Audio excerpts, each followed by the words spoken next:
I'm Dana, and I don't normally do videos like this, so it's my first time doing videos like this.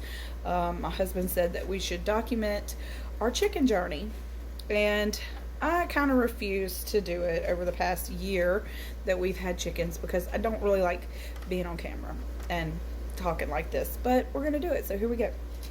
So we have decided, after a year of raising chickens and learning all of the things that we need to learn about raising chickens, and we wanted to eventually try our hand at hatching some eggs.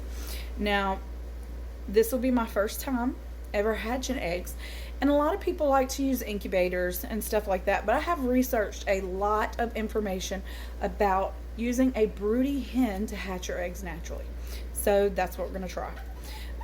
We have a lot of chickens. We have I am Samanis, we have Kikirikis, Blue Lace Wyandottes, I have Barred Rock, and a Black Jersey Giant. But my thing is silkies. I love silky chickens. We've been raising these particular silky chickens for about a year, but we never tried to hatch any. So I'm not going to use an incubator. We are going to try using our broody hen to hatch these eggs naturally.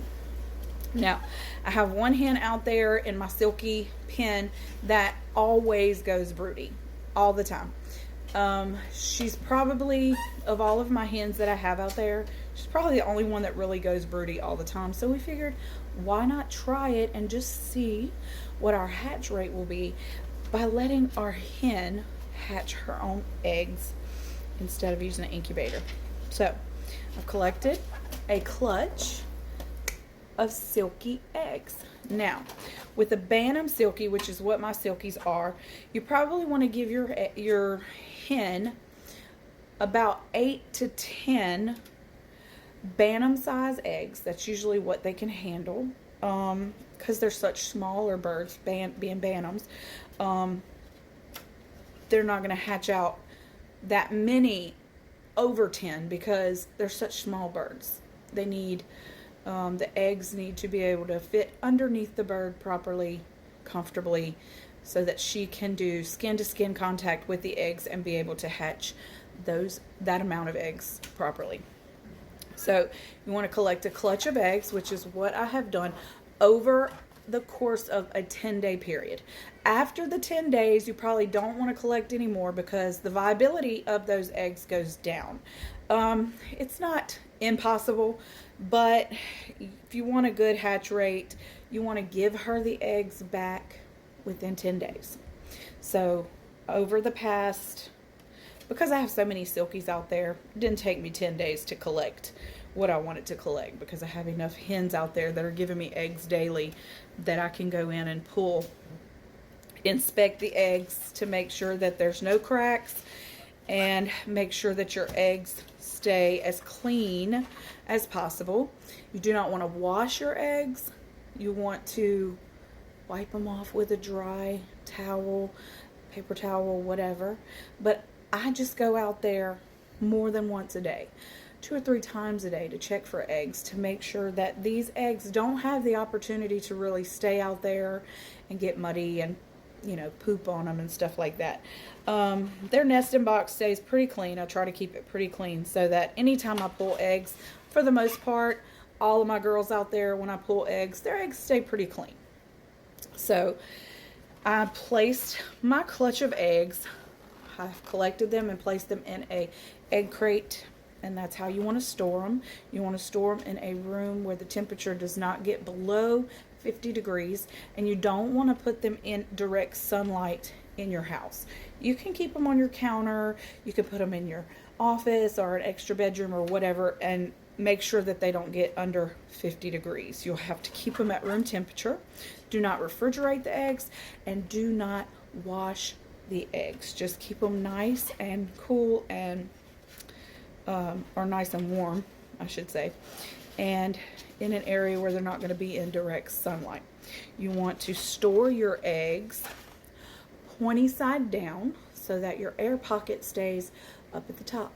But each day you're going to go in 2 or 3 times a day while you're collecting them in your carton And what I like to do is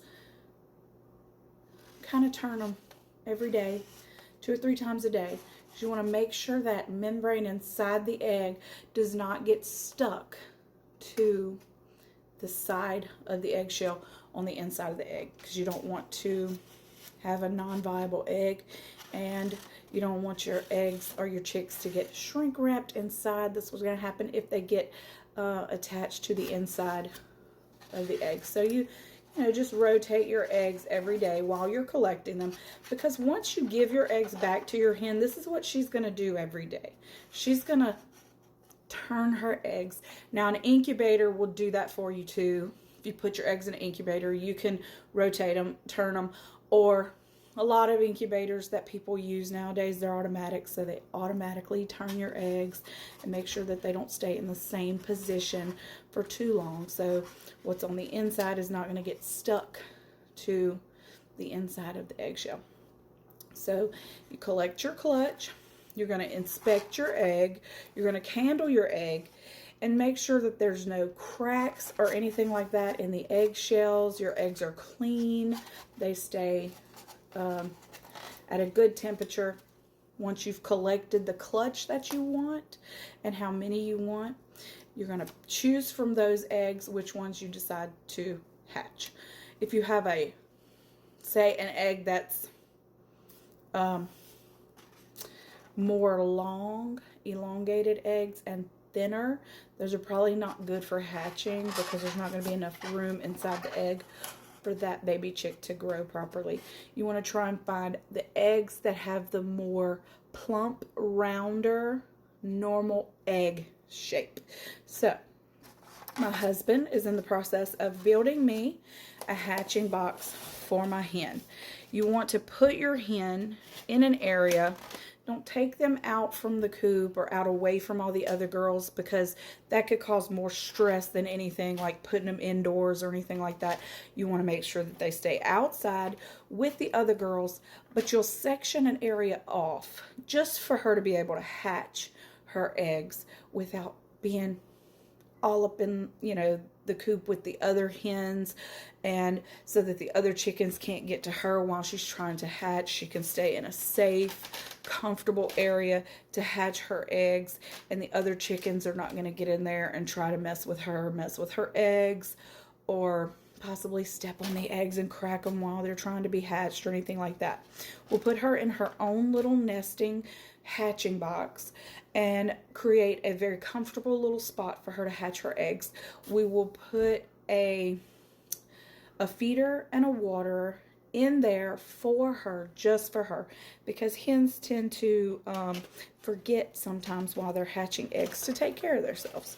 So it's their job to take care of their eggs and make sure that they're hatching them out properly, and it's your job as their human to take care of them while they're hatching and make sure that they stay healthy and safe and they're getting the nutrition that they need to stay healthy.